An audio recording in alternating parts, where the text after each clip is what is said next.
One more question comes from Flavio. How did you guys support yourselves financially when you decided to leave your 9-to-5 jobs and start Charisma on Command? Sick question. What's up? Yo, Episode 25. 25. We're rolling in it. How many are we going to do? 1,000? Joe Rogan's at 1,200. So, wow. If we ever want to catch up, we're going to have to do 2 a week. All right, 1 a week. How long do I think we'll go? I mean, we actually could talk about doing these more often, but that's it for off the air. I got 2 main things that I mentioned last week that I wanted to re-bring up today. Okay. Is one of them that our state is completely on fire? And That's a good point. We're burning to the ground as we speak? Yeah. So you and I were just outside. I didn't realize. We went to our patio. My dog stepped on the thing and it kicked up just poof, a cloud of ash. Yeah. It's insane. So I woke up today for a text from a friend and a text from my sister, both saying, "Are you okay?"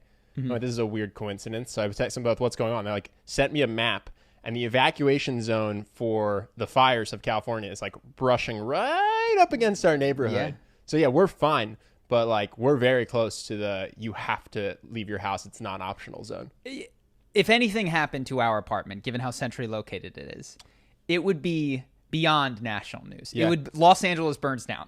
So I think we're going to be okay. It's getting bad though. Yeah. LeBron James had to evacuate his house. So a lot of the wealthy people live where they have lots of land and lots of space, Malibu, which is where these things occur. We do not live in that area. We live in a very central, downtown Santa Monica area. If this burned, this would be, it would be Katrina levels of destruction. You know? So I don't think we're going to get to that point, but Katrina happened. Yeah. So it's doable. I was actually talking to our neighbor. She's like, we were just talking about, do you think the fires are going to reach us? This and that. What we decided was that we're okay from fires. It's San Andreas that's going to get us. Yes. Earthquakes will just separate us into the ocean. I hope Dwayne Johnson is president when that happens. So he can single-handedly go in and save everyone. Dwayne, you promised. I watched the documentary. You've been training for this. You promised. Oh, I got too excited. The dog's gone. She's going to come sit with me now.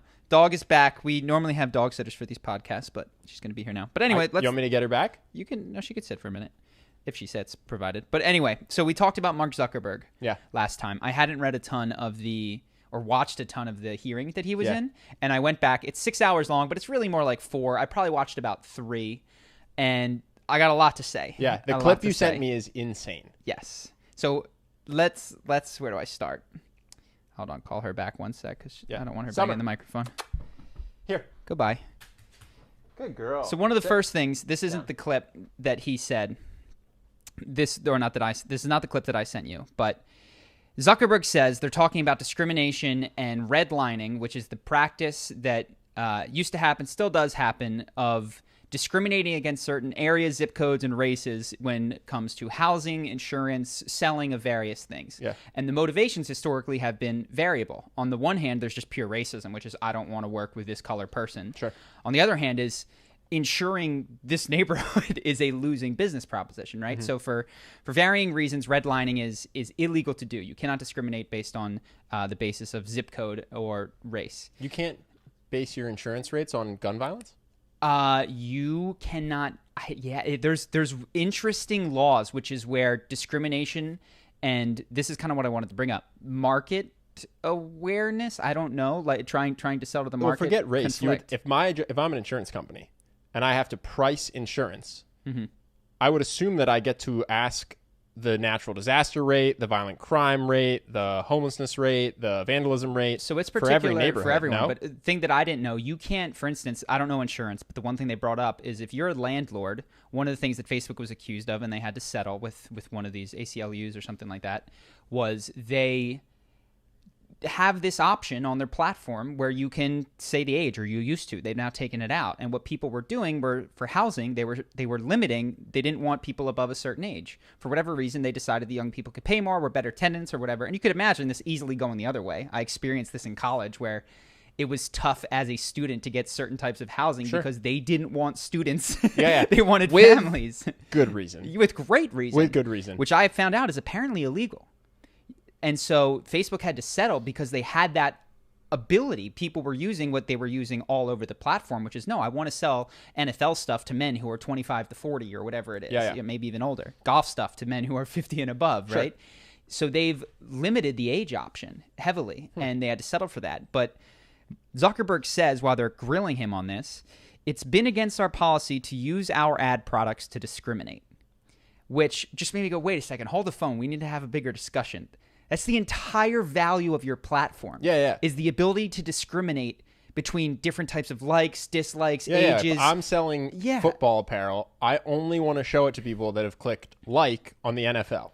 You want to discriminate everyone who isn't interested in the NFL. Yeah, that's the whole point. And so what's happened, I realize, in society Does is discrimination mean only age, race, gender? no. So this is the issue. It's that it hasn't been clearly defined, I think, legally. Now, legally, they say that you can't discriminate on the base of age, race, gender, sexual orientation. But this is a consistently expanding class of things, and trans issues have brought this up.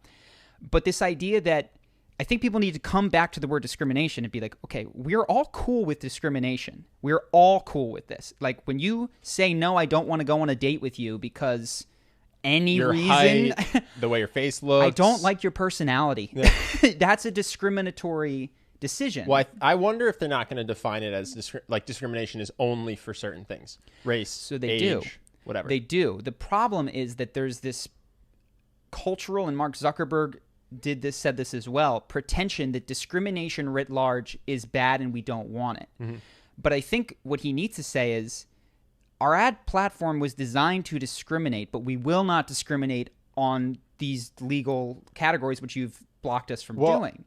Or what's hard and subjective is we won't discriminate negatively. But if I sell dresses... What does negatively mean? Here's the thing. If I sell dresses, yeah. I want an ad platform that will discriminate and not show them to men. Except some men might want dresses, right? I guess, yeah. So this is what's being bumped up against. You know what, though? As a business, you're willing to lose those fringe customers because that is a bad bet, even if there is a certain percentage of the population. So this is the issue that they kept coming up against, and I felt like nobody was cutting to the core of it. They were all agreeing that discrimination is bad while not acknowledging that the reason that businesses come to Facebook is because it discriminates better than television. Yeah. Because you can filter down. It's better than a billboard. It's better than this. In fact, every kind of marketing that isn't marketed to every human soul on the planet is discriminatory. If I buy a billboard on one highway and not another highway, that's a discriminatory practice. Yeah, you're going to aim on it for a neighborhood that you think is going to have more of your potential customers. And guess what? That may or may not be predominantly white, black, Hispanic, or otherwise. Sure. So that could be discrimination. And I think that nobody, at least in this hearing, was acknowledging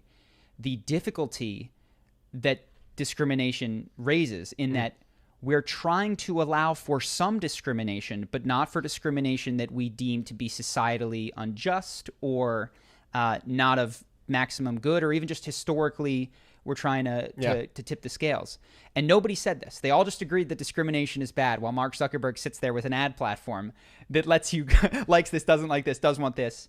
And I think it's a serious problem that people are going to have to confront. So that was just the first thought that I had while watching them, is that they were really missing the entire value of the Facebook platform is that it lets you discriminate. And I'd never thought, because when we were discriminated against, and I didn't take this personally, I'm not saying someone shouldn't, in college, and it was hard to get housing, and we had to pay extra money for housing because we were students who were more likely to be rowdy. That made sense to me. Sure. I didn't like it. I had to get a guarantor when I was 21, and I had an investment banking job with plenty. My income to rent ratio was ridiculous, but they went, "You're 21. We don't trust you. You need to get an adult to be on your." And I was like, "I am an adult. I'm 21, and I have a full-time job." They're like, "No, we won't rent to you unless 2 of the parents of you and one of your roommates sign on to pay for everything if you go defunct or whatever." I was like, "Well, this." It's definitely age discrimination. Yeah.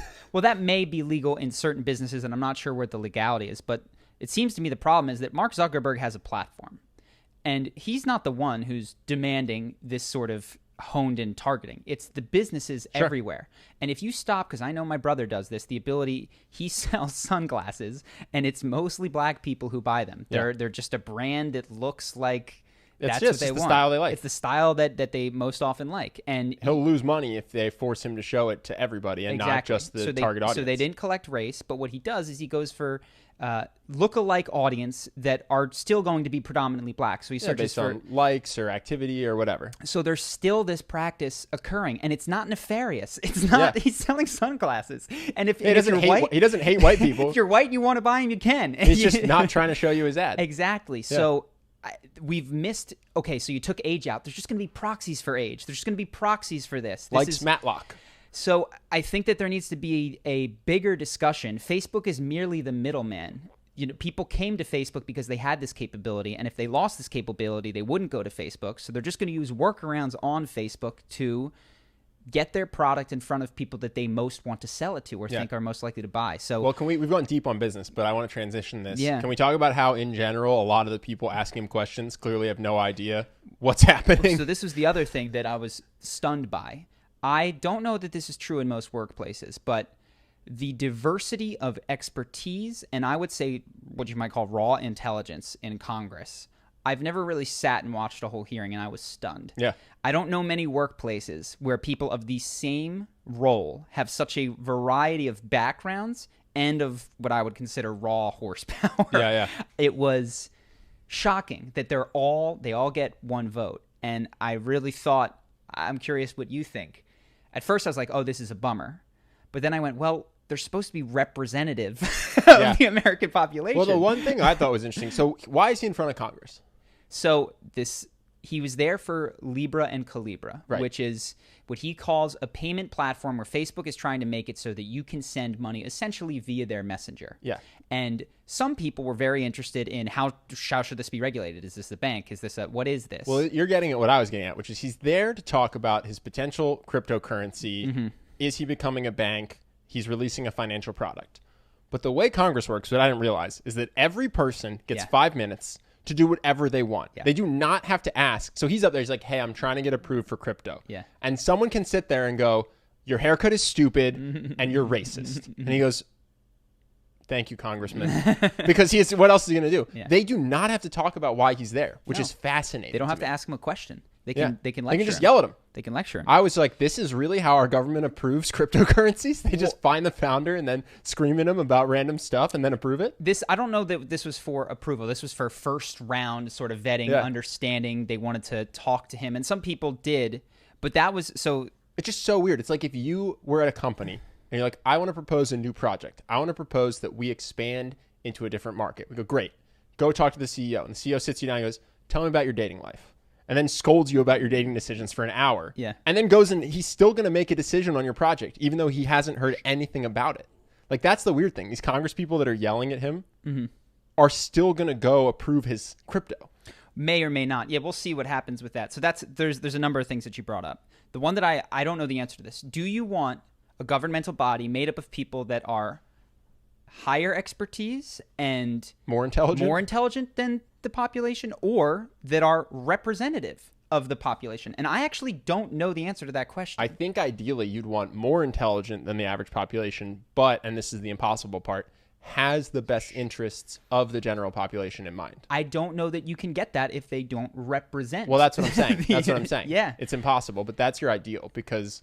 So if your ideal is that they have the best interests, then intelligence might not be the best factor to go off of, because what somebody wants is, of course, related to their station and their experiences in life. And the station of the people they love. Yes. And so if they're more intelligent and all their friends are more intelligent and they perceive problems as easily overcomable, or we can solve this with whatever, they may not have solutions that work for the average person. It might benefit those who are more intelligent and have higher expertise. Yeah, I agree. So I was like, there's a genius to this system. There's an underlying, as much as it's upsetting to listen to him get grilled from somebody who truly does not understand this and is asking questions and he's answering them, but they don't understand his answers. It was fascinating. You all right? God bless you. Sneezed away from the mic. Hopefully that didn't pick up. The other thing that I thought was interesting is that these Congress people don't seem to appreciate how big Facebook is. and how diverse his responsibilities are. Yeah. I don't want to, we can move on from Zuckerberg, but No, some of the these questions, has interesting philosophical questions. some of the questions that were so interesting, they're like, do you know how many women lawyers Facebook has hired? How many of the companies that you contract, he says, how many lawyers do you have? He says, I don't know. 60. How many of those businesses are run by women? He says, I don't know. You don't know? And it's like, of course he doesn't know. Mark Zuckerberg has a million responsibilities, tons of employees. He does not run. There's a legal department inside Facebook. And this congressperson is going, how many female partners are at the law firms you hire? And he's going, I mean, you can't say this, but how do you think I would possibly know the answer to this? Well, he might also be thinking, which I thought, which is, what relevance does it have? Like, you know, like, if they're discriminating against women in their law firm, please go speak to them about that. But I did not choose these law firms because they were run by men. Ostensibly, I chose them because they did the best job that they could. And I didn't choose them. My legal department that's what I'm saying chose is she's trying to set up her case that she's trying to present and imply is that he is racist and sexist. Yeah. That's which is a thread throughout. My opinion of her questioning was that she was just trying to show that more than actually get any answers or anything like that. And so, how many women? I don't know. Answer the question, yes or no. I don't know, Congresswoman. Yeah. Of course he doesn't know. No CEO of a company that size should know how many lawyers they have, let alone the gender of the lawyers that they've never interacted with. And I just thought it was so interesting and detached or out of touch to even ask that question. I agree. Well, that from that person's perspective, I just sounded just like Dave Rubin there. That's what he does. I agree. So from her perspective, the most important thing is, I mean, diversity as it pertains to gender and race. Not clearly diversity of opinion, because she didn't ask about that, and not diversity of presumably sexual orientation would also be important to her. But diversity amongst a handful of categories is the most important thing for her. So she then assumes that it ought to be the most important thing for him. And for him to not know that seems like a negligent job of the CEO, because she imagines herself as CEO with those as her top priorities. That's what I'm saying. They just are so, some of them seem to have not done the thinking of what does the life of the CEO of $1 trillion company look like? Because it doesn't look like what their questions are about. Like, these are not the things that he focuses on. And it's obvious if you think about the fact that he's Mark Zuckerberg. Of course he doesn't know the answer to these questions. Well, so what I thought was, okay, I totally get that Mark Zuckerberg, and it's weird to hold a single individual responsible for everything that an organization does. And when he sits up there and says, ultimately I'm responsible, and he takes responsibility, I go, well, hold the phone. That's a little bit crazy. Yeah. But then I also think... I disagree. I think one person should own all the faults of an organization. And I want to set the record that you are Charisma on Command. So if anyone has any grievances about Charisma on Command, Charlie is at fault. It's my fault. And, 50-50 owners, but not when it comes to blame. So that's how I feel philosophically. I'm glad we got that on the record. I thought about this. I was thinking with regard to our own company, we are not that big, but I don't know everything that goes on within our company, and I don't feel responsible for everything that happens in our customer. Because our goal, especially if you're in our courses, is that when you get an email, you get an email back as soon as possible. And when you have thousands of people in the program, and you and I are trying to run everything else that has to do with Charisma on Command, if we did do the email, no one would get any word back. But what that means is that I have no idea what they're actually saying to our to the people who ask questions. Yeah, we have an idea because we've worked with them before. But what are they saying today versus what are they saying? I'm only banking on their integrity. Well, you know these people. You know these people. These are not strangers off the street. No, that's true. But if one of them has a bad week or something and is cranky and goes off script, I can't control it. So this is my question. So I actually think that it's absurd to hold a single individual responsible for the actions of an organization once it hits a certain size. But if you believe that, like I do, seems like there would be a flip side to that. Well, is you can't hold them responsible for all of the good things either that organization does. Meaning that I don't think Zuckerberg would take he credit gets for paid as if he does, though. And I think this is a flaw in the structure of capitalist society, which is that you get all of the winnings. If you start it, you own everything good, right? I mean, you collect the paychecks. And then you ostensibly stand up there and, it's my responsibility because you have to. But really, how many of these guys are going to jail for things that their employees have done? None at all. So it's a fake acceptance of responsibility in exchange for full control over all of the good things that an organization does. Actually, so I know that you're not anti-capitalism, but I think it's I think that the rule, whatever. But no, I think I would adjust the rules of a capitalist system. But I think, just to clarify, the founder of a company does not get all of the money because he's taking responsibility for all the good stuff. Mm-hmm. He gets all the money because he took all the risk. And so the owner of a company does not have to be the CEO. In fact, my dad has been the president of his company for a very long time, but didn't have equity. So someone else took the financial risk, started the company, and got almost all the money. But my dad was the president running the company, getting credit for what went well and, being yelled at if things go bad. So it's not actually based on who's responsible for creating value. It's based on who took the risk initially to put capital up. Yes. That's who gets all the reward. And maybe it should be based on who creates value is what I'm sort of suggesting. And I know it would be hard to divvy up, and I don't know what the system would look like, but it does. I totally get behind this idea that nobody is saying of how the heck could Mark Zuckerberg be responsible for everything in Facebook? It seems absurd to me. He sets the general strategy. He works with a handful of people, and then people interact at every level of that organization. And so I do think responsibility ought to be diffused. Yeah. And sure, we need a figurehead to sit there in front of Congress. It can be Mark Zuckerberg. That makes sense to me in terms of what's honest. Mm-hmm. Like how could you possibly take responsibility for what somebody you've never met has done? Sure. But it seems that there's a flip side to that, which is if I'm not going to take responsibility, maybe I shouldn't collect all the value for this, despite the fact that 15 years ago I took a risk. Well, this is an interesting thing, and I think this is something that chafes a lot of people in the workplace. But reward is not tied to value creation. Yeah. They teach you this in Finance 101. Reward is tied to risk. Mm-hmm. So if you want to make a lot of return on your money in the stock market, you have to invest in riskier stock. If you go invest in Visa, you aren't going to make 100 times your money. Interesting. You have to pick a startup. You have to pick a small thing that's probably going to fail. Mm-hmm. So risk and return, this is why anyone who says they're going to crush it in the stock market, make you a ton of money, is lying to you, because the only way to make a ton of money is to risk losing all your money. Mm-hmm. And the only way to ensure that you don't lose your money is to take 2% or whatever. And so Zuckerberg, Bezos, all these people are not getting paid because they created value. Weirdly enough, there's a big pie because the company created value, but they are being compensated for the risk they took, not for the entity they created.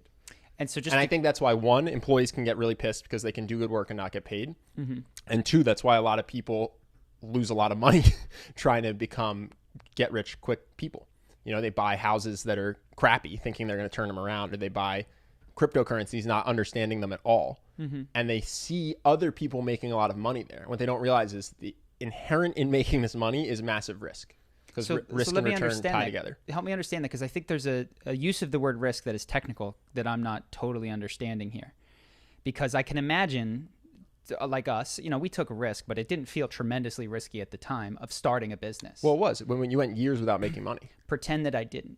Pretend that I started a business, and I was like, I'm going to make a product, and I spent a week writing a book, and I wrote it, and it became an international bestseller.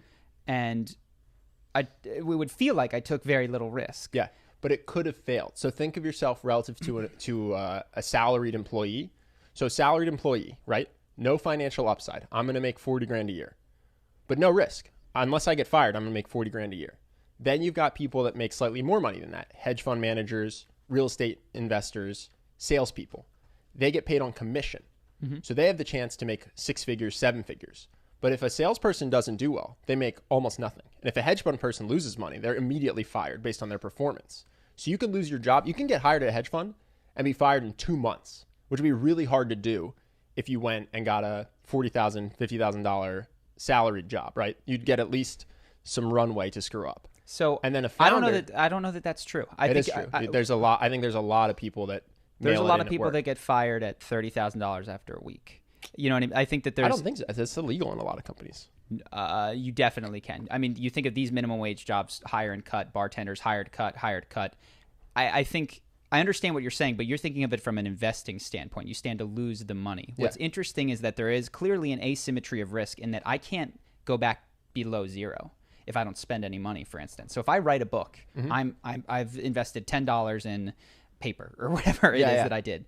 So there's clearly an asymmetry, and maybe this is why entrepreneurship is a good idea, is it can go to $1 trillion, but if I don't spend the money, I can't lose anything. So if you this is going to get a little technical, but if you do expected value, the expected value of being an author is almost nothing.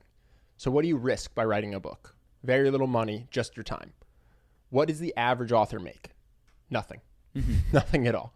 So if you write a book, you stand to lose almost nothing, and 99% of people will make almost nothing. So what you're saying is that if I was like all those people, it wouldn't work in a week. I do a week and then another week and a third week, and I do weeks until I was 50, and I would never. And you'd never any make money. And you wouldn't lose a lot of money. You'd lose a lot of time, which has an opportunity cost. So that is a risk as well. Time in, and you would expect to make nothing. Most authors make no money ever. I'll have to think about this. It is interesting because. But that's why that works the way it works, because we seem with our business. When I think of the fact, we own the whole business. We've not given any equity. When I think of what it feels like we're compensated for, it feels like value creation. It feels like I made these videos. But what you're saying, and then I kind of recognize Summer's losing her mind. Come here, girl. Here. I have to think about this some more. Lie down. So I'll tell you, it's two-pronged. One is, what is the value of Charisma on Command? What is the total profit of Charisma on Command, or what is it worth? That is based on value creation. So if Charisma on Command makes very little revenue, it's because Charisma on Command isn't creating value for the world. And if Charisma on Command made $1 billion, it's because Charisma on Command would have made a lot of value for the world. So that's the first part. And wealth creation is tied to value creation. But then who gets that? Where does that $1 billion go? The way our system works is you look at Charisma on Command and you go, who took let me a pause you. I financial think risk? I got this. So if you started the company, you owned all of it. After a week, you hired me. And you make and YouTube I made all the videos. Yeah. Oh, yeah, dude. I get all the money. Dude, I understand that. If our contract worked, that I bought the cameras, I bought the lights. Well, forget that. Forget you just started it. And then you said, okay, you wrote out, we're both going to buy the cameras. We're both going to buy the lights. Yeah. I just own this thing. Yeah. So it seems to me that in an idealized world, it's tied to risk. But really what it is tied to is a bit of it could be savvy contracting, right? Sure. Because we could have gone in work-wise, money-wise equal if you just drafted the thing, or even if you just screwed me when you went to the thing and That's wrote. true. Yeah. I did just hand you I did just say, hey, sign this. You just told me that I had 50%. Yeah. I could have done everything you do. Yeah. So I see that as an issue in the system, which is it actually isn't tied to risk. You could have screwed me over in a contract, and I could have risked just as much. Yeah. So ideally it's tied to these things, but it's not in the real world. And I don't know what to do about that, but that's just a thought that comes to my mind when I see Mark Zuckerberg being like harangued for things that seem so far out of his purview of responsibility. But you say at the same time he's got billions of dollars. Like, why does he have that? Both of those things seem wrong to me. It seems, and I don't know how to create the scheme, that he should have less money to reflect the fact that be flogged less. And that should be more. I bet you he'd prefer to have the same amount of money and take the flogging and say, no, I'm responsible. Yeah. Mark, you don't have to go to any more congressional hearings. You just have to give back half your money. Yeah. No, thank you. I will let them flog me. Just say it is my fault. So there was one other thing that came on. We went deep on that, dude. We went hard on that.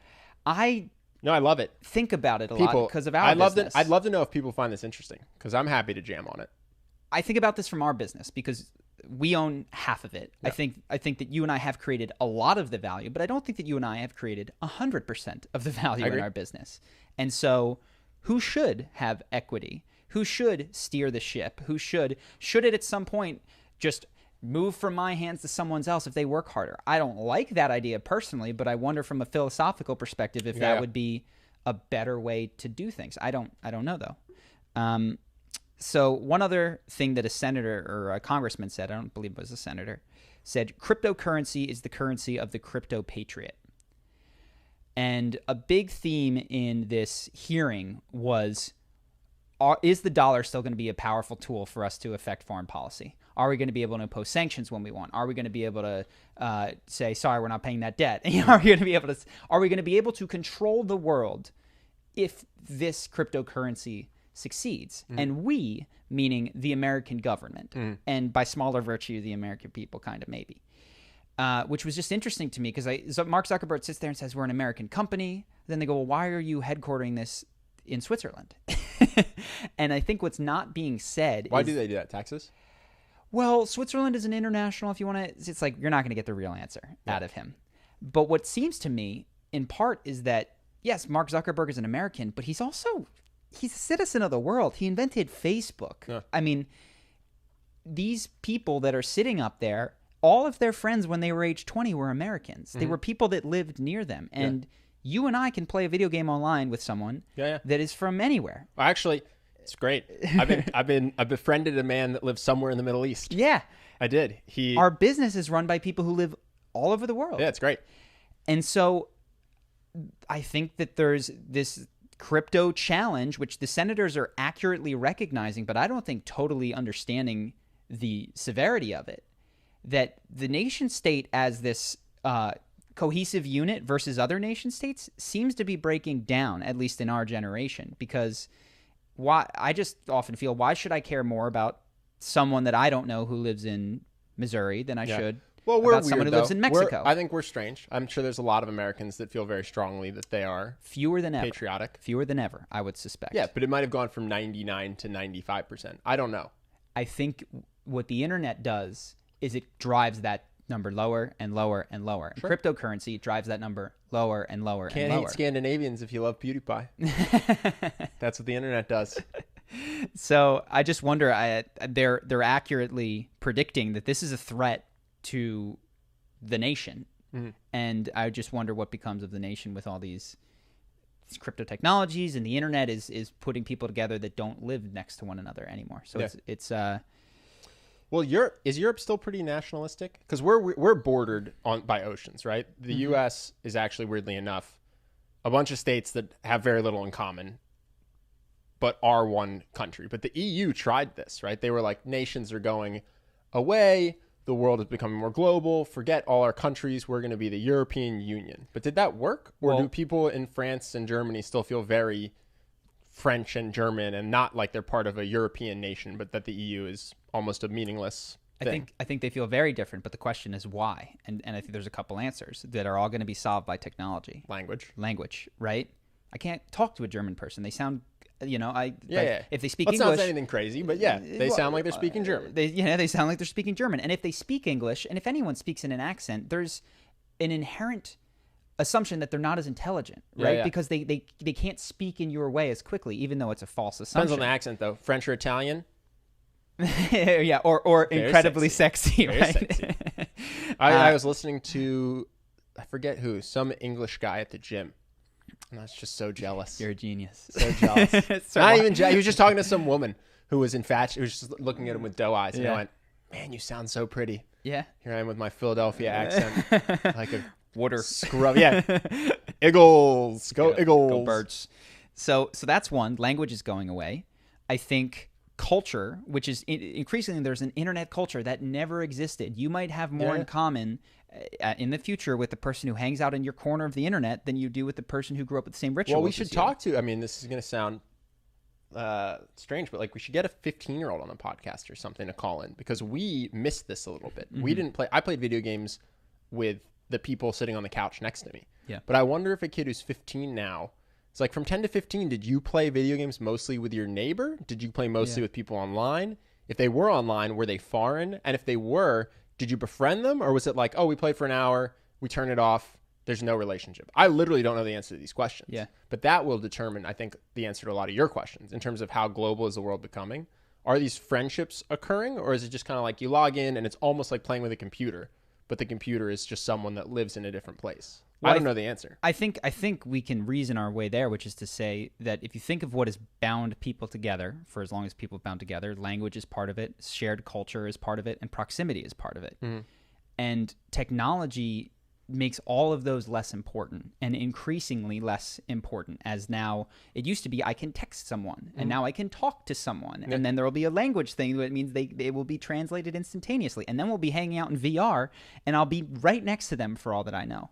So I do think that long term none of it will matter. It's like Ready Player One. Did you see that movie? No.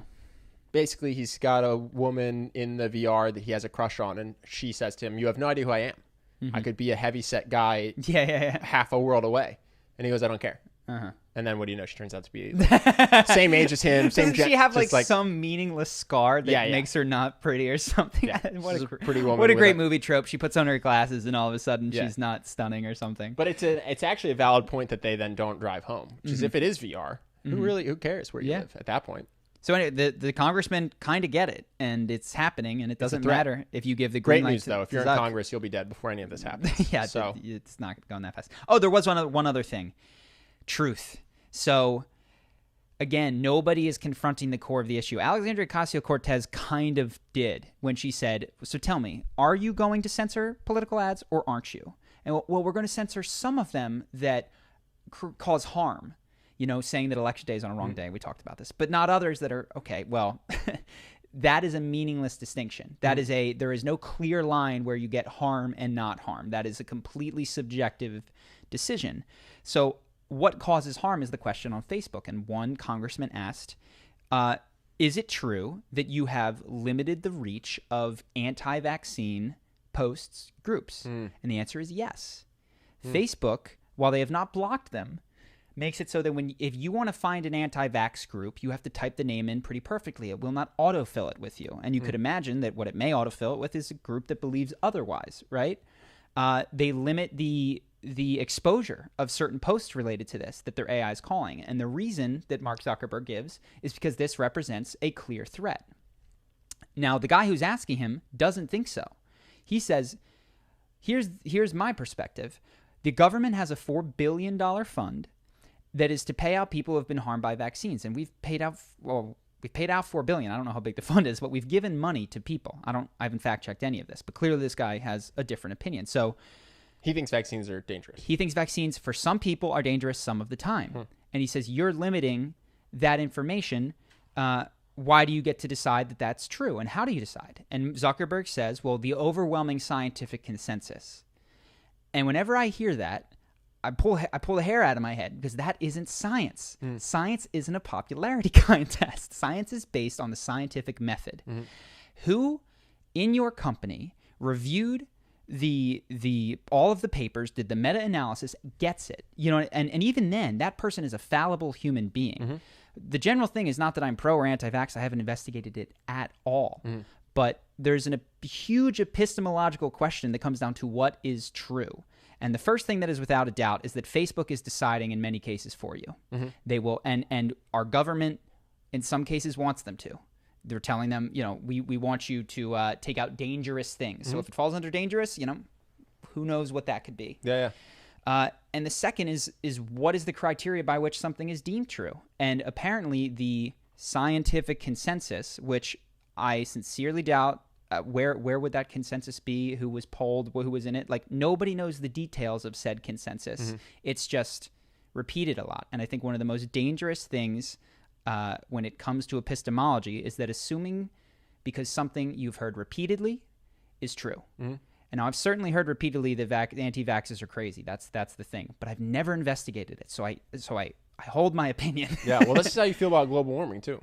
I feel this way about anything I try to that I haven't looked into myself and that is contentious and that I have heard a semi-intelligent person on the other side of an opinion. I try to go, okay, until I read the paper, I will not be passionate about this particular thing. So that came up. And I know that, again, you just get shouted. I'm not saying I'm an anti-vaxxer. I don't have children. I haven't sparred anyone from being vaccinated. And did you vaccinate your dog? I did. I think he has autism, though. So honestly, that makes a lot of sense. He's I love him, but a special boy. Yeah, that checks out. So I don't know any of the other vax stuff. Go ahead, vaccinate your kids. It seems like probably what I would wind up doing is vaccinating my kids, but the bigger problem I have is with assuming that because you've heard repeatedly that something is true, that therefore it is, Sure. and in not digging in yourself. And Facebook is deciding what's true for you, so that the things that you hear repeatedly Are the only things are you the hear. only thing exactly, Yeah. which seems like a huge issue. I don't Yeah. know if you have any thought. No, we went deep. We went hard at Facebook just now. I watched 4 hours of it. I better have something to talk about. So I have one other thing. I don't know if you have anything No, else. go for it. The Human documentary that I told you Yeah, about. Tim Ferriss sent out an email. 5 Bullet Friday is what I'm watching, Human. So I clicked it. Yep. It's a documentary that is essentially, they interview 2,500 people all around the world in their native language with subtitles. And they take excerpts, 2 to 4 minutes of each of these person, black background, talking about kind of a prompt. So there's happiness, family, what it's like to be gay, war, violence, all of these things. And it was awesome. I highly recommend it, and incredible for resetting my perspective about what a problem is. Because Would you recommend that everyone watch it? I couldn't say everyone. I would recommend it if you like this podcast. Probably. That's what I'm saying. It's worth whatever it is, an hour, 3 hours. So there's 3 volumes. The first one is really good, and you can skip How do over you the get it? musical interludes. YouTube? Just Human documentary. It's from 2015. There's 3 volumes. Watch it. Yeah. I told you a little bit about it, but it just made me want to orient our business and even our current business and whatever we do in the future more towards solving the problem of suffering, which is, this just really drives home, is so tremendous and everywhere, whether it's people who are scavenging for food. They had a section on gay people and what it's like to grow up gay in certain areas where your father beats you. And, you know, like some guy thought he was going on a date. He was in Russia or a country nearby, and he opened the door. 2 guys came in, cracked a bottle over his head, threatened his life. You know, it's just like, just insane stuff. And then there's other stories that are the most basic kind of suffering, which is just having a family that never expressed that they loved you or cared about you. And so there's everything from my family died because we didn't have basic antibiotics, to I was beaten, to I don't feel loved. And it's heartbreaking. Yeah. It's heartbreaking, and it'll make you, but I think, valuable. Oh yeah. Because hedonic adaptation is crazy. Your ability to adjust to how good your circumstances are and very quickly find problems with it, it's a superhuman talent. Yeah. And so you like this documentary because it just, for a second, shook your hedonic adaptation off. And you went, wow, I'm so lucky that no one beat me to death ever. I wish. I'm lucky I don't have leprosy. I'm lucky. You know, Yeah. you just see all these people, you go, wow, I don't see them day to day in LA. But now I know they exist. Well, I do. I don't even connect. We talked about the homeless. I don't connect with it Yeah. every day. It's You don't know there. their story. I'm sure that I witness at a distance suffering every day, but you're right. I don't connect You don't know with their it. story. Yeah. I wish that there was 10 minutes of this that I could watch every morning, and it would be new and slightly different every time. It also just, we talk a lot about the news, but I want to talk more about these kinds of things. It really just drove home. The most common, most pressing stories are unfit for the news cycle. Yeah. And what is fit for the news cycle is salacious, new stuff. When we were at war, well, we're kind of still at war, but when there was a point where you would have the news would be talking about something totally inconsequential, and at the bottom would be the death toll. You know, just scrolling, like this many Americans, this many Afghani, this many Iraqi. Yeah. And no one would ever talk about it because it's boring and people don't want to watch it. And I thought that was always fascinating in a very macabre way when it was happening.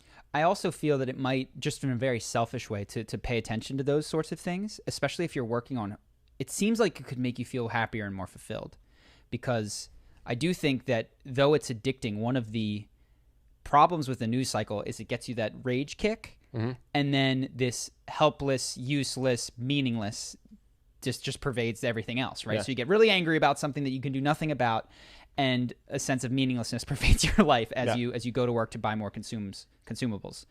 But when I don't know, I got jacked up spending that evening thinking about, okay, what sort of problems could you solve? What are interesting ways to solve them? Yeah. What can you do immediately? What can you do in a 10-year horizon? Angel, will you link to this? Will you find it and link to it in the description? Yeah, Yeah, of course. I think it's just and one of the thoughts that I had is that, man, documentaries can be tremendously powerful, because it seems like a problem is that people are motivated to help those who they connect with when they suffer. But the biggest problem is that there are things that keep us at a distance from connecting with someone who is suffering. And a documentary pulls that down, and then you feel, at least for a time, more motivated to act. Check it out. I'm going to. Yeah, we'll Check see. it out. We'll see if it affects our business, That's affects part of donations. why I need Angel to link to it. Because I don't know how to Google. Angel, get the link. Hopefully a YouTube video so I can watch it on my TV. Did you have anything else that you wanted to? No, mostly just that the city's burning down. Yeah, that's a bummer. So, Angel, what do we have in the news? I don't have much of actual news today since we just did one recently, but I did see this morning that Donald Trump went to the World Series with Melania. Yeah. And he got Did you watch? booed by like the whole venue. I don't know if you guys saw that. Let Ben watch. Let me find that clip real Whole quick. venue? Yeah, it was A lot of people. Wait, was it? Was Probably- it in Washington? I presume it was in Washington, right? Yeah, Probably half the venue, right? Since half the country likes him and half the country hates him. Not in Washington D.C. it was a lot. It was a lot of boos. He went to a Nats game, which seems.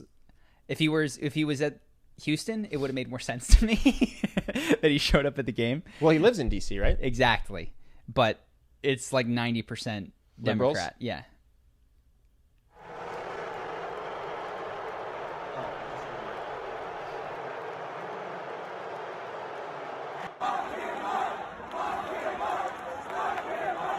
What are they chanting? Lock him up. Lock him up. Lock him up? Yeah. For what? He said, I think that's like a Hillary thing that he said way back in the day. And Yeah, then yeah. there's, what is it? There's the Ukraine thing, which I'm sure you're not up to date with. No, I just assume that this is all empty posturing. I'm just convinced that he's going to be fine. that we don't put presidents in jail in the United States of America. Yeah, I think yeah. that's a pretty safe Yeah. bet. No, I it's not that I haven't seen the Ukraine stuff. It's that I purposely ignore it because I just assume that this is the equivalent of bashing my head against a wall in terms of how educational it would be to read about. Just interesting. I wonder how many sitting presidents would get that sort of a reaction out of game. I'm honestly, maybe George Bush would have in the heat of the Iraq War. This is the weird thing when you hate Trump, you think everyone hates Trump. Mm-hmm. But he's just so polarizing because there's people who literally threaten to overthrow the government if he gets impeached. He'll tweet something. He'll say, they're fighting me because I'm fighting for you. And there'll be people, and again, I'm not saying tweets are the news, but there's people who tweet back like, not on our watch, sir. We're ready to raise up arms at your command. Yeah. Is like literal response from people. And I'm sure most of that's a bluff. But yeah, he's got people ready to die for him. Yeah. I think he just polarizes hard. Is this the future of politics? Is it just going to be Divisive? I wonder this. So I don't know because I wasn't around, but people who are older than I am claim that at one point people would go across the aisle, that you would debate things and you'd fight over bills and then you'd go for drinks, Republicans and Democrats or whatever, and that this idea of hating each other and being divisive is new. And my question is, if that's true, which I wasn't alive for, so I can't corroborate, but if we assume that's true, so if we were here and now we're here, is it going to look like DNA? Or are we just going, and in 50 years, it's just a civil war? I don't know the answer. No, I would have to study it more to even confirm if the first piece is true. You know why it won't be a civil war? This is so weird because it's the coasts tend to be Democrat and the middle tends to be Republican. If the blue-red of the map looked different, I actually think that we might have a secession of some kind. But how do you secede the coast? You know what I mean? Yeah. Like it's weird. Like New York to Florida and LA to Portland, everyone's on the same page. But then you could have 3 countries, I guess, but you can't have 2. You know what I mean? And I think that's and going of to prevent. course within any block of area, there's people of any city. Well, that's block true, is- but that's true of any country, Yeah. right? That's true. Any country you have is going to be. when there's a civil war. No, I'm just saying that. Sure, let's say in a civil war, you'll be in the North and be pro-slavery and go, wait, we're fighting for what? Yeah. And you just got to get on the team or move to the South. Yeah. So no, I think what prevents this civil war or secession is that It's the coast. it's not the blue isn't connected. I hope it doesn't. It's also, I wonder if we have, again, I would just have to learn more about this. Are people more involved politically than they were, or they at least purport to care more or have more passionate opinion? than Nah, they've it's had? easier. It's easier to rage now. In the 1920s, if you thought you cared about politics, you had to actually go out of your house. Read a paper. If let's say you wanted to make a stink about something, right? You had to go somewhere. You had to go to the politician's office, or you had to go to your neighbor's house with pamphlets or door-to-door knocking to talk about stuff. There was you couldn't tweet. You couldn't just sit in your bed eating nachos and I'm going to make a public statement about this. Interesting. So I don't know that people are more fired up. I think it's just never been easier to scream your opinion. Yeah. That was an interesting decision on his part, and in retrospect, it might seem obvious, but you're in Washington, D.C. You're in you have, I think, the lowest approval rating that you've had, which is, even in the country, it's at like 40%, which is, okay, so 60% of everyone is not feeling it right now. Apparently, they tried to sandwich him in between servicemen. They were like going around and be like, this guy's in the Marines, this guy's, and then they tried to pop him in there, and it just did not go according to plan for him. Yeah. Well, who knows what he thinks about how he's doing or how people perceive him, Yeah. He might be like, I'm doing a great job. You might not believe the polls. Yeah. Yeah, I'm doing a great job. These people are... Yeah, to be clear, polls said I was going to lose the presidency the first time. So you say 40%, I say 80%. Yeah. Who's to say who's right? I think he got a fairly good sample of Nats fans. Before the game, he might have been like... Yeah. We could probably, he and I agree that Nats fans that were at that game are not Trump fans. It was not a silent majority that could not be heard. Anyway, what else happened? That's all I have this week. But do you want to do questions? I have a bunch of those. I would love to know how Trump thinks he's doing and how Trump thinks that the U.S. people feel about him. I bet you it doesn't match with what most people think. What you mean? What a poll would say? Yeah, I think if you asked him truly with like a truth serum, I do believe that he would go, that 40% is bullshit. Unemployment rate's great. Economy's great. I have a bunch of silent people that are scared because, people go nuts on him or whatever. And he may or may not be right. Who knows? I mean, I have no idea. It seems that I'm just saying that's how that happens, right? Yeah. Is he goes, 60% of people don't dislike me. That's crazy. Yeah, I'm going to the game. Yeah. Put me on the Jumbotron. What else do we have? The first question comes from Kai. They ask, how can I maintain my charisma while battling mental health? Context, I have body dysmorphic disorder and depression. Body dysmorphic disorder, which is, Kai, I assume, is a guy. Is body dysmorphic disorder oftentimes for men where they think that they need to be bigger? It's just anytime It can be... So, well, I believe it's anytime that you your brain doesn't allow you to see yourself objectively. You see in the mirror whatever you it could be perceive both. As yourself. You could be a skinny guy and think that you're not skinny and that you need to lose weight. You could be a skinny guy and think that you're too skinny and you need to be more muscular. You just need to have an ideal that is not you, and no matter, you can never get there. The biggest thing is body dysmorphia, I think, is defined as, 10 other people are going to define objective reality. And they're going to write down if you're skinny, if you're regular, if you're fat, if you're jacked. And then you're going to write it down. And those 10, 9 of them say healthy skinny. Yeah. And you come back chubby and gross. Yeah. That's what body dysmorphia is. The definition is a psychological disorder in which a person becomes obsessed with imaginary defects in their appearance. Interesting. So it's like, you could say, like, I have a big nose, and now forever, the first thing you see in the mirror is that nose, and that you're always going to... But it doesn't have to be imaginary, actually, so here's the thing. It's every defect is imagined, right? Why focus on any part of your body to the exception... We'll get to your question, but it seems that we all have body dysmorphia. Yeah. Some of us just have more crippling body dysmorphia. I agree. And in fact, everyone I know, or many people that I know, are affected by the way that they think that they look when other people would say it's okay. Yeah. Like, don't worry about it. So I guess this is just a severe case is what you're describing. Okay, so let's return to the question. He's got body dysmorphia, and what did he want to know? How do I maintain my charisma while battling these mental... Yeah. So I would say do the battling first. That I wouldn't worry about maintaining your charisma while. It seems like there's a priority that ought to be given here, and the priority is to rectifying, feeling better about yourself. I don't know if you agree, but they seem to be different orders of charisma is a skill that you can develop, and I think is absolutely worthwhile to do, but it seems like you should put your time and attention into the foundational thing, which is your mental health. I don't know if you...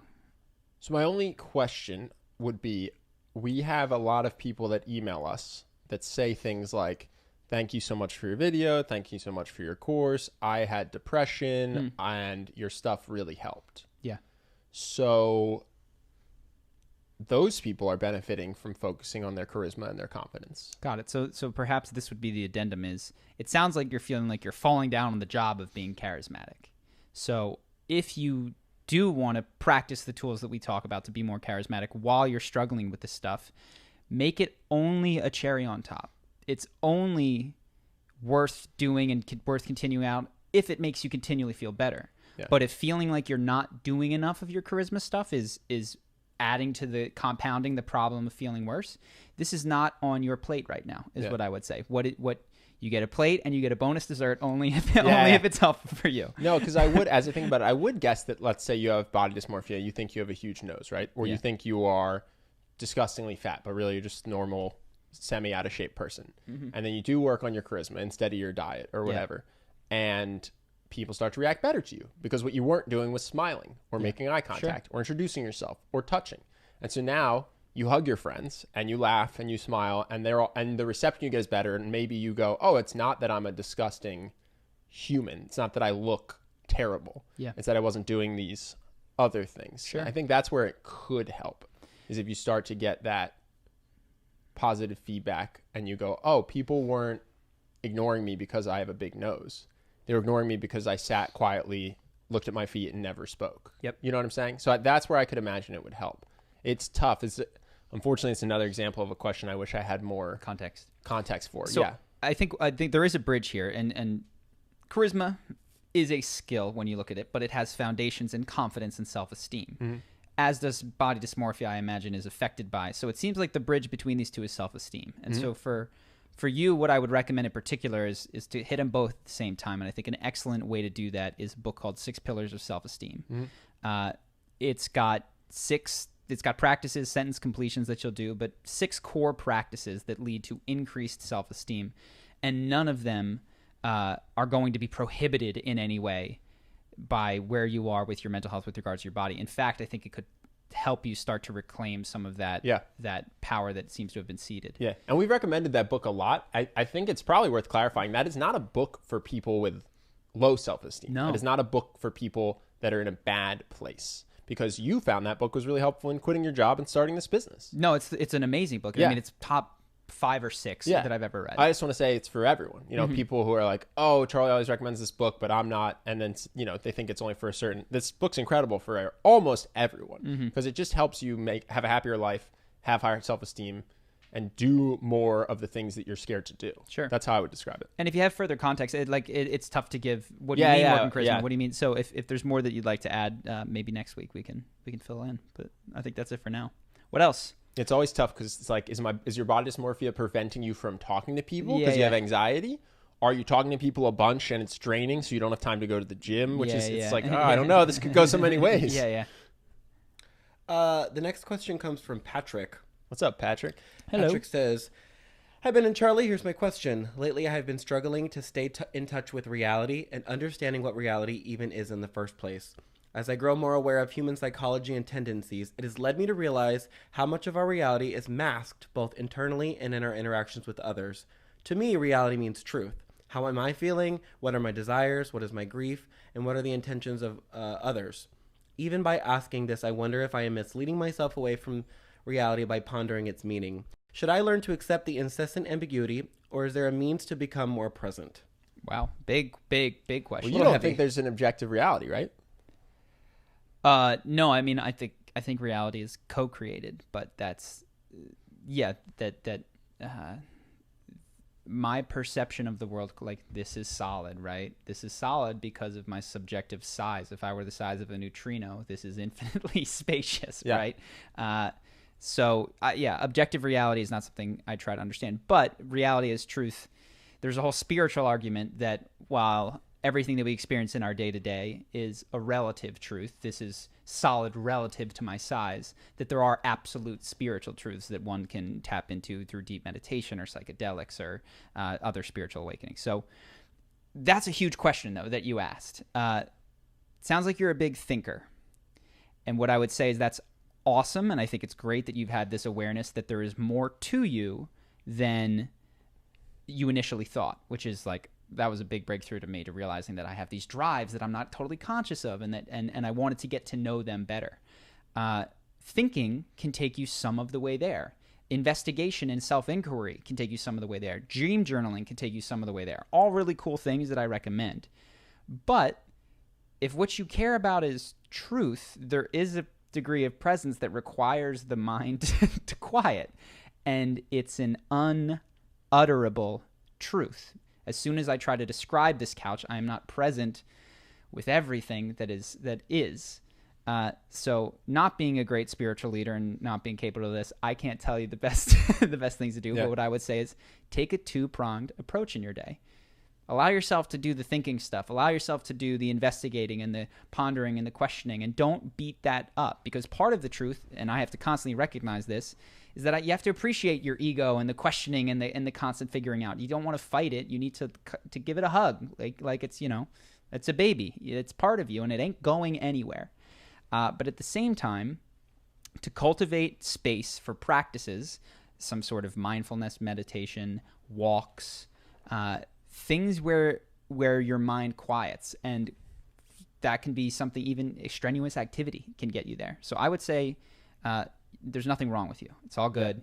Do both. The one I think it's a great answer. The one thing I would add is there seemed to, maybe I'm projecting or mishearing, that there was a sense of unhappiness in the question, right? So you answered the question of, how do I deal with the fact that there's reality versus truth versus this philosophical question I have versus presence. But what I kind of heard in the question was also like, there's a bit of wrestling with it, a bit of unhappiness in it.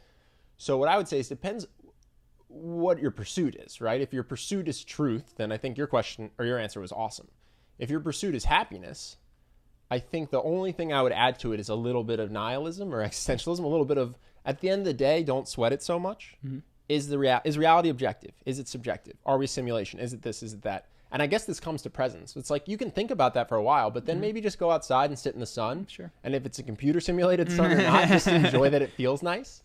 And that's the only thing I would say is, if I'm right, and if what you're saying is that these questions and not knowing the answer to these ultimate truth questions is creating angst in you, or anxiety or unhappiness or depression, is it's a lifelong pursuit. And then honestly, you'll probably just miss at the end anyway. No one really knows the answer to this. So I would sprinkle in a little bit of nothing really matters, have fun, and pursue this to the extent that it's enjoyable. Yeah. The only, this stuff is way deeper than my pay grade. Maybe one day I'll have an answer that I feel more confident in. But as regards truth is, if you're capital T, it's total. It's all encompassing, right? And so you seem to feel barred from the truth, like your mind is getting in the way or not being present. If something is blocking you from getting there, like you were sectioning off part of reality, which is false, and over here is truth. But the cool thing is, truth is the whole circle. Like, truth is the search for truth as well, which is where you are right now. So that's, if you can relax into the fact that the not knowing is part of the overall truth, and the journey is part of the big circle, you're doing the truth right now. So it's all good, right? Yeah. Do you think that intelligence inversely correlates with happiness? I'd have to see the study. I'd be curious. I think intelligence, they say IQ correlates meaning? IQ correlates with financial success, right? Yeah. If you want to know if someone's going to be financially successful, the number one first question you should ask is, what's their IQ? I wonder if your only goal is happiness, if you're not better off in the 100.00 IQ range than in the 180 IQ range. I'm sure there's studies that have been. I'd be curious. Conducted. This is the kind of question where I wonder if just a simpler person can go, I'm going to go do work because it's work. Yeah. I'm home with my family. I love my dog. And someone goes, what about the objective realities of truth versus the hallucination of collective? And they go, I guess, man, I'm going to throw a baseball with my kid, though. Like, I do question if your goal is happiness and not wealth, if you're not better off shooting for the middle of the bell curve. Yeah. I don't know. I don't know the answer, but no idea. I think you can get both. I do believe both are there. Cool question, though. What else? The next one's a little lighter, and it comes from Jared. Jared says, "Hi, long-time viewer, first time asking a question. Love you guys. As a salesman, how can I..." Love you too. I love you too, Jared. Well, actually, to be fair, it says heart you guys, but I changed it to love. Don't want to read too much into that. I'll leave less first. than signed 3 you. Yeah, no, that's exactly what it is. I love you too, Jared. I'm willing to go first. I'll say it. What else we got? As a salesman, how can I build a rapport with potential clients without sounding or coming off as salesy? For example, is there a preferred tonality, certain phrases, or body language that could help with this? Thank you. Keep up with the fantastic work. Well, you just made a video on negotiating. I mean, I just wrote. I'm gonna spoiler that video. Yeah. Although these come out the same day, I think. No, this will probably. This will come out a couple days before. Yeah. Well, one of the things you talk about is this mindset of how can I actually help the other person. So even though I'm negotiating for myself, what can I set up that's truly better for the other person? Yeah. And I think that the number one thing that people don't like about salespeople is that when they are being sold to, they feel like the person is trying to take from them. And that's why people get uncomfortable around salespeople. They get protective. They go, this person, if I give them what they want, I am going to lose something that I don't see yet. Yeah. And that's why they're scared to overpay for a car or whatever it is. So I would not worry so much about the inflection of your voice or the tonality of your question. And I would go, how can I approach every single sales meeting where my number one goal is to help the other person? Yeah. And sometimes when I ask, hey, so what's your financial situation? And they go, oh, I'm this and that. I'm going to go, you know what? This is a terrible time for you to think about this. Truly, I actually don't want you to buy. And this isn't a tactic. They're not allowed to, oh, please let me. Okay, I'm going to. This is boiler room and it's a trap. Yeah. It's like, no, I think maybe I should come back in a year. And then maybe you'll be in a better spot. And if you're willing to have that and walk away from people that want to give you money because you're genuinely trying to help the other person, I think that'll sub-communicate through all the right body language and tonality. Yeah. That's very similar to what I was going to say. The core of it is the same. Perhaps what I would add is the exercise, which can be hard. What you want to do is you want to step out of yourself. So you can ask yourself the question of, okay, I'm going to pretend that there's a mafia guy in my house and he knows the truth. And if I don't say the right answers, he's going to hurt me, right? Okay, so who is this product actually good for? Who is it actually good for? Who does it actually not benefit, right? And like, this can be concrete people, it can be types of people. Who has bought this product in the past that it has turned out to be a poor decision? And there should be people on that list. I mean, this is probably the case. Who do I know? Who has bought this in the past and it turned out to be a great decision? And pretend the mafia guy's going to hurt you if you don't get this right. Don't write what you want, because what you want is this is good for everyone. Yeah, I've never sold to anyone who didn't need it. I'm going to go to your house even though I love you. I'm going to break your thumbs if you lie to me. Yes. I'm going to sit you down and go, what do you sell? Who shouldn't buy this? If you say, oh, everyone should buy this, I'm breaking a thumb. Next comes your ring finger or whatever it is, And then I think that'll really help to then you'll approach the right people, and then you'll come from a heart-centered place. You go, you really should. This is going to be good for you. Yeah. So that's just to really put you in the mindset. And then the rapport comes when you are in that moment. You're like, this is going to be a good thing for you. Yeah. I have a true opportunity for you. And it's not a phrase that you're saying. And like when you say, I don't say this to everyone. Yeah. It'll feel real. Yeah. Because it's not a line. Your tonality will line up. 10 minutes ago, I told someone, don't buy. But I'm telling you, this is going to be great for you. Yep. And you won't have to worry about if you inflect it up or down or what your hands were doing, because you'll mean it, and so your body will do the right thing. This is another thing that I think is important that is, it's just interesting, and I don't fault you for this, but what's often left out of these questions is what you sell.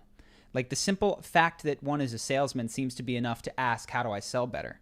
When truly, the product should be included in all of these questions, and because what if you're selling guns? You know what I mean? Like I'm not trying to pick on you particularly. I think it says a lot about how we think about what it is. Salesmen sell stuff. What is the stuff? My buddy Who used cares? to sell cigarettes, and it really ate at him. Yeah. And he eventually had to quit because he just started to feel really bad about himself because he was going into nightclubs and like being one of those people selling packages of cigarettes. So the answer that might come from this is I can no longer sell this particular product. Yeah, because I can't sell and be honest and feel good at the same time. There's not enough people that this is not that you would, right Jared. We know this is for other people. We love you. Yeah, Jared.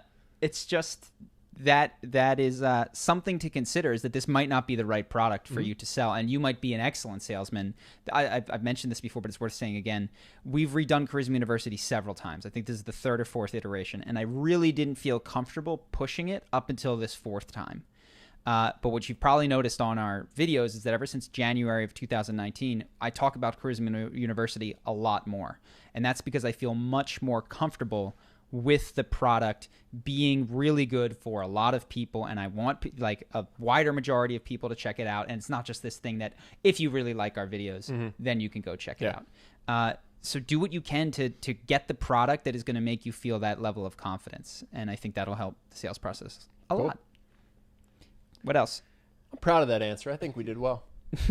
Sometimes we answer stuff like, oh, I hope that was helpful. The next question comes from Runar. As I keep aging, I come across people that seem like they have their own opinions, like you guys and a lot of other public figures. When I look at my own opinions, they seem to be influenced by a lot of other people, although I do stand by them. The question is, therefore, are we just a collection of our influencers' opinions, or am I missing a piece in the puzzle? P.S. Love the podcast. Great question. Yeah, I think we're like you. I don't think that we would have these opinions if we were a bubble boy held in a white room. No. Our opinions are based on what we read, what we watch, and the conversations that we have. I wanted to make this video this week, so it was between negotiating and creativity. And we went with negotiating. Maybe I'll do creativity in the future. But one of the things that allows me, if you like the perspectives that we take, is that I seek out books that are not popular. Yeah. I seek out, I try to find things that are unpopular. And so that's the first thing. You're also a beast, dude. You read multiple books a month. Yeah, I try to read a lot. Reading will allow you to get more sophisticated. But what I believe about the world truly is often didn't always originate in my head. It is more typically a synthesis. And this is the other thing. Yeah. Well, you'll read disparate opinions is the other thing. I think a lot of people will go, I'm pro-choice, so I'm going to go read a pro-choice article about abortion. And what I see you do is you will go read a pro-choice article, and then you'll go read a pro-life article, and then you'll sit down and you'll think, what made sense from both of these articles? Yeah. And I think that's part of why your opinions are so intelligent and so thoughtful, is because you seek out opposing thoughts. You know what I'm saying? It's not just that you read a lot. It's that you read a lot from both sides on a lot of issues. And this is similar to what you said. When I read, I often pause because I interact as much as I can with whatever I'm reading or watching. And I will sometimes journal while I'm writing if I disagree with something or if I don't understand something. And that is how new ideas. I don't know that there's a new idea that was born from nothing, but what you can have is a mommy from over here and a daddy from way over here. And then you get this idea that is insightful, unique, nuanced in a way that other people haven't. So that's part of what helps. I often talk about how I'm reading a spiritual book and then a business book and a something random. You know, I should probably read more nonfiction, but that helps as well. More fiction, you mean? Oh, sorry, more fiction. I read a ton of nonfiction. But yeah, my opinions still are crossbreeding of the influencers that I've encountered. But the nice thing is there's an infinite combination of syntheses that you can make. So just start pulling from more diverse patches. Don't watch the same news. Don't watch the same influencers. And you will start to have opinions that are unique to you and that you generated on your own. This is the final thing that I'll add is the earth flat or is it round? When somebody like me who hasn't investigated goes, oh, it's round because I read it, I find that uninspired. But if I did the experiment myself and I verified that, oh, when we look at the sun from here and we look at the thing from here, it's round, there's an ownership of that idea that is unique, even though it might match what the consensus has to say. So I try to do that some of the time with even very common things and regenerate almost as if I was retrying to prove basic axioms of life. And sometimes you'll prove a basic one wrong, and then you've got a killer of an idea right there. Sure. Like the fact that your personality is partially a skill that can be learned. Yeah. The whole crux of our business, when we said we were going to do Charisma on Command, a lot of people said this is stupid and impossible. You can't become more charismatic. But we went, well, we've read a couple books, How to Win Friends, Influence, and we're going to try it. And then we did it in our own life, and it was truly mind-blowing at the time. Oh, my God. Yeah. I can learn to be funnier. Yeah. Being funny is not just something like my eye color I was born with. And, you get that epiphany moment. Is the earth flat or round? You'll do the experiment yourself, and you go, oh, wow.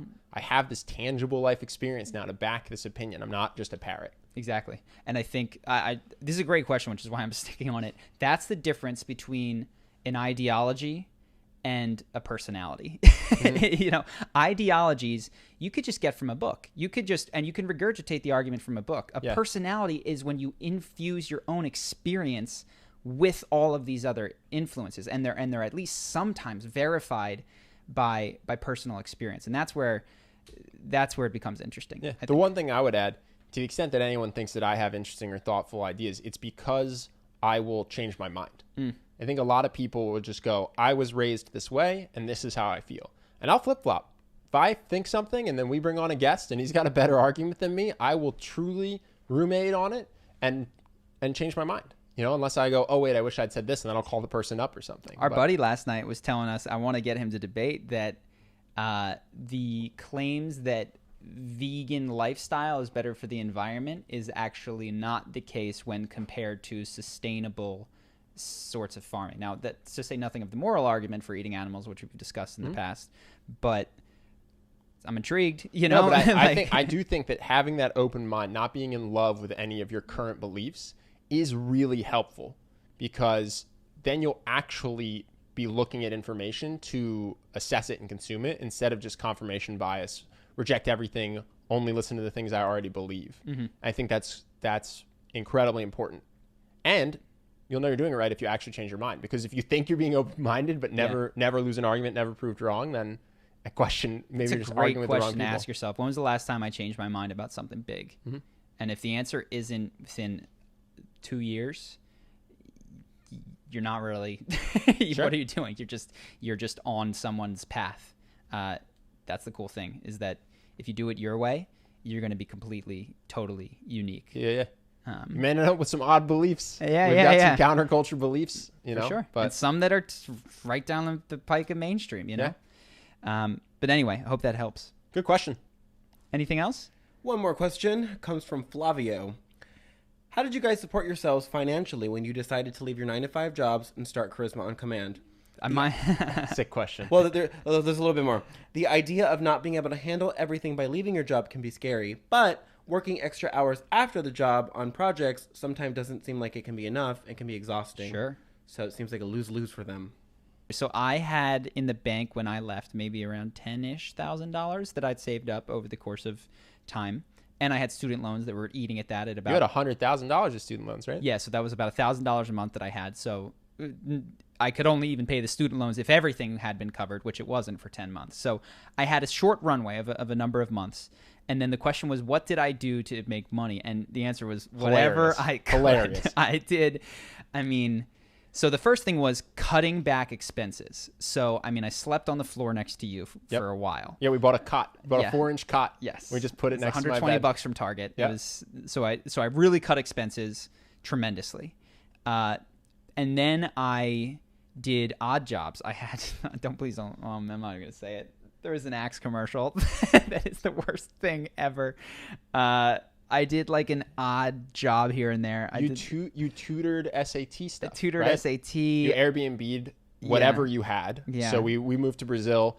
First of all, we moved to Brazil, 6-bedroom. It's actually 4 bedrooms, a closet, and a walk-through hallway. Charlie lived in the closet so that he could save money on rent. And Airbnb'd. He Airbnb'd his closet and slept on a couch. So I really cut back on that. Honestly, my biggest generator was the room that I had, thanks to Airbnb, because I could generate in 10 days of renting my room the rent for the month. Oh, it's a great story, though. Yeah. So, dude, we're in Brazil, no money, student loans are coming, rent's coming, so you're Airbnb-ing your room, you're tutoring Brazilians in English, you're doing SAT tutoring, you liquidated your 401k. Yeah, that was the other thing. So you did everything that you could. So the company that I'd worked for a year and a half, they match whatever 3% they put into your 401k, and then there's a penalty if you take it out. Good news was that penalty is assessed on the base. You get paid 10%, and then you pay, well, if you're making this much money, you're going to have to pay taxes on it. I wasn't making any money, so I didn't have to pay any taxes on it. So it was actually a decent deal for me to take whatever, $2,000 out. But no, the question for how did Charlie quit his job and go full-time on this was he did everything he possibly could. Yeah. I'm trying to think if there was anything else. But I also had a list. I had a long list of possibilities that I didn't even get to. One of them was busk on the street. Play guitar. Play guitar and beg for dollars. Pick up a bartending job at because I couldn't bartend, at a terrible bar was on there. There was a lot of options.